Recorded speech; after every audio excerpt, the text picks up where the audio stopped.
नमस्कार नमस्कार नमस्कार दोस्तों, मैं Nikhilesh Jain Hindi ChessBase India channel पर आप सभी का हार्दिक अभिनंदन करता हूं। खबर ये है, ताज़ा खबर ये है, ब्रेकिंग न्यूज़ ये है कि ऐसा लग रहा है कि शायद अब नेपोमिंसी को रोकना जो है कैंडिडेट जीतने से बहुत ही लगभग असंभव सा काम हो गया है। उन्होंने आज अलीरेज़ा फिरोज़ा को हरा दिया। अलीरेज़ा फिरोज़ा अंतिम स्थान पर चल रहे हैं।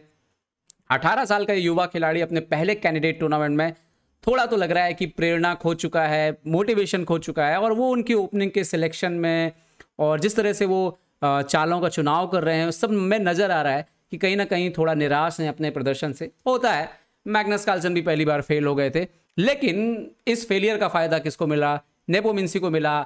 दूसरी जीत है ये अलीरेज़ा के ऊपर। सफ़ेद मोहरों से भी हराया था, काले मोहरों से भी इस बार हराया।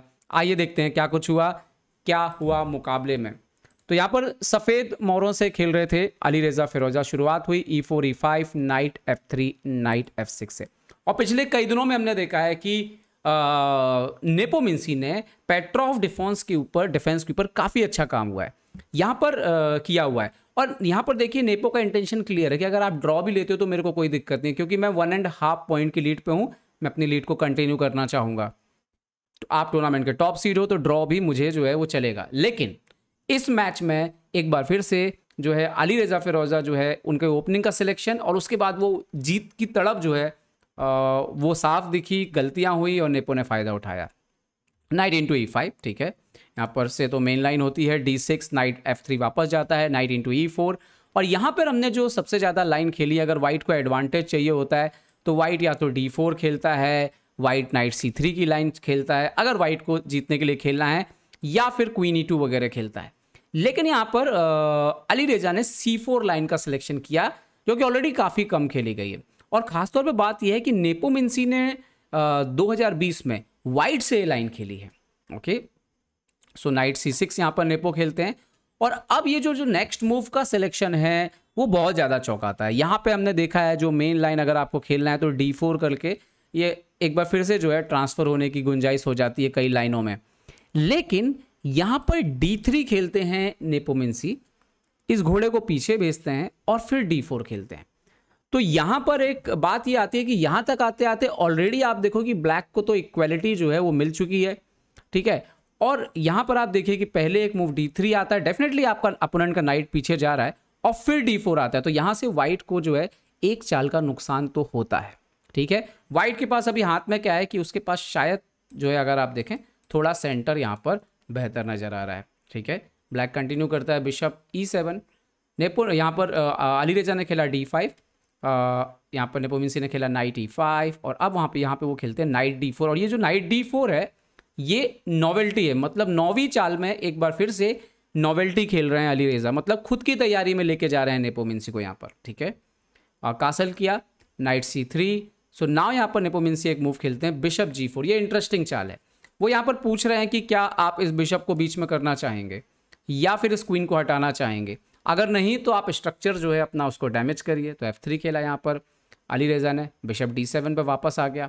अब यहाँ पर अगर आप कंपेयर करो, ब्लैक कैसल कर चुका है, ब्लैक के चारों माइनर पीस बाहर हैं। डेफिनेटली ये जो बिशप है अभी उतना अच्छा नहीं है, लेकिन फ्यूचर में ये अच्छा होगा, कहीं ना कहीं से तो खेलेगा। तो फिर भी और आप कंपेयर करोगे वाइट के पास सेंटर पर ये फिलहाल स्पेस एडवांटेज आप देखें कि थोड़ा सा है उनके पास, लेकिन कैसल अभी तक नहीं हुई है, और माइनर बिशप जो है माइनर पीसेस में अभी तक बाहर नहीं है, कैसल हुआ नहीं है, ठीक है। बिशप E2 खेला उन्होंने। तो अब यहाँ पर इमीडिएटली जो है, चूंकि आप देखो नेपोमिंसी का तो सब कुछ ठीक है, स्ट्रक्चर भी ठीक है, तो क्या करने की जरूरत है, सेंटर को तोड़ते हैं अपोनेंट की जो फिलहाल मजबूत स्थिति जहाँ पर है। कैसल किया यहाँ पर अलीरेज़ा ने। So now C into D5, C into D5 और क्वीन B6। तो यहाँ पर आप देख सकते हो कि ब्लैक जो है उसने जो एक बहुत स्ट्रॉन्ग सेंटर था उसको तोड़ा है। फिलहाल D5 पे एक पॉन है जो फ्यूचर में एक वीकनेस भी बन सकता है। क्वीन एक्टिवेट हो चुका है जो कि B2 पे एक प्रेशर डाल रहा है ताकि ये बिशप जो है वो खेल नहीं पाए, और इस डायगोनल पर जो है उन्होंने पिन डाल दिया है नाइट के खिलाफ। तो इन्होंने खेला पहले किंग H1 अलीरेज़ा ने, नाउ रुक A C8। और यहाँ तक आते आते क्लियर हो गया था कि ब्लैक का पोजिशन अच्छा है, क्योंकि ब्लैक के सारे पीसेस बहुत स्ट्रांगली जो है वो बोर्ड पर खेल रहे हैं। और अभी भी आप देखिए कि डार्क कलर का बिशप जो है वो बाहर नहीं आया है वाइट का। और इसके बाद जो अलीरेज़ा खेलते हैं G4, मतलब अगर ये मैच ऑनलाइन खेला जा रहा होता तो मैं डेफिनेटली बोलता कि इस पे शायद ये तैयारी जो है वो कुछ भी काम कर सकती है। लेकिन अगर ब्लैक के सारे पीसेस ठीक हैं और आप अपने किंग साइड को भी वीक करना शुरू कर देते हैं, अटैक कर रहे हैं वहाँ से, तो फिर ये बाजी बिल्कुल क्लियर हो गई थी। नेपोमिंसी इसके बाद जो है बड़ा संभल के खेलने लग गए और उसके बाद आप देखोगे पहले उन्होंने खेला H6, अली रेजा खेलते हैं H4 एंड नाउ रुक F8, उन्होंने जगह बना ली किंग के लिए भी, बिशप भी अंदर जा सकता है ज़रूरत पड़ने पर। और यहाँ पर अली रेजा खेलते हैं G5, जो कि बहुत ज़्यादा तेज़ी से वो जो है आगे बढ़ रहे हैं। लेकिन अगर आप इसमें एक ध्यान देने वाली बात देखो कि जब भी आप सामने वाले के राजा पे अटैक करो, क्या आपकी बाकी के मोहरे तैयार हैं? आप क्या वजीर तैयार है? क्या ये ऊंट तैयार है? अगर आप देखो तो सिर्फ इस ऊंट के अलावा कोई भी ऐसा मोहरा नहीं है जो फिलहाल इमीडिएटली पार्टिसिपेट कर रहा हो, प्रतिभागिता करने वाला हो राजा के ऊपर, अटैक के ऊपर। Okay, H/G5, H/G5, night H5 के। और इसके बाद आप देखोगे कि नेपोमिंसी का डिफेंस आपको दिखेगा कितना अच्छा है, तैयारी कितनी अच्छी है। यहाँ पर उन्होंने खेला किंग G2, क्योंकि अभी तो नाइट G3 का थ्रेट आ रहा है। किंग G2 खेला तो यहाँ पे गुड मूव आती है नाइट G6, और इसके नाइट के पीछे जाने से सडनली जो है वो F4 का स्क्वायर क्रिएट हो गया। अली रेजा ने बहुत ही जल्दी F4 खेला, लेकिन ये जो चाल थी ये टेक्निकली जो है, टैक्टिकली जो है गड़बड़ हो गई।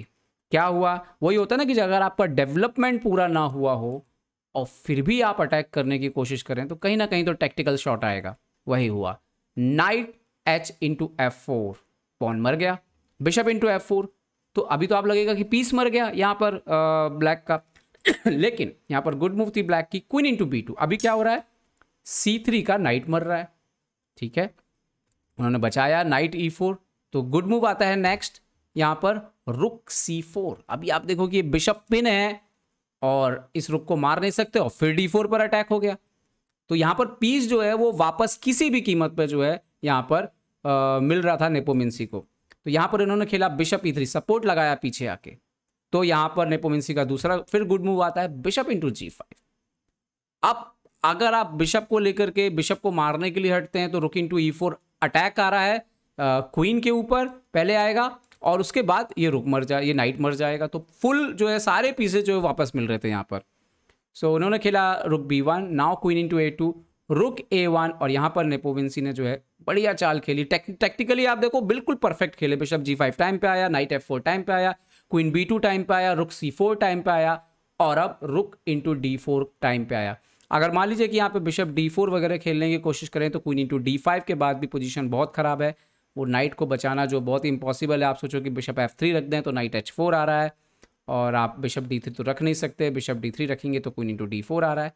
तो पोजीशन बहुत ख़राब हो गई थी यहाँ पर अली रेजा की। उन्होंने रुक A2 मारा, इन्होंने मारा रुक D1, bishop D1। So now bishop E3, अभी नाइट मर रहा है तो नाइट को D6 से बचाया। सो नाउ रुक E7, यहाँ पर आप नाइट B7 वगैरह नहीं खेल सकते क्योंकि बिशप B7 डिस्कवर अटैक आएगा। तो उन्होंने खेला यहाँ पर बिशप B3 निकाल के लाए, and now bishop C5 force कर रहे हैं कि नाइट को कि मारो आप। उन्होंने मारा नाइट B7।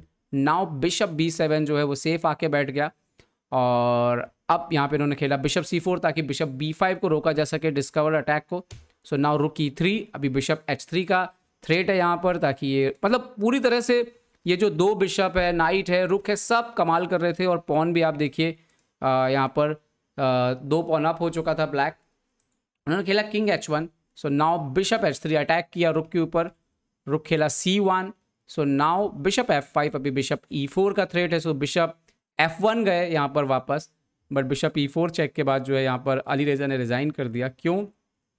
क्योंकि अगर वो बिशप G2 जाते यहाँ पर तो आप देख सकते हो मेट इन 1 है, रुक H3 से चेकमेट हो रहा है। अगर वो किंग H2 वगैरह खेलते हैं सो बिशप D5 के बाद एक डबल अटैक लगेगा यहाँ पर, आप देख सकते हो, और नाइट या रुक में से एक पीस आपको देना पड़ेगा।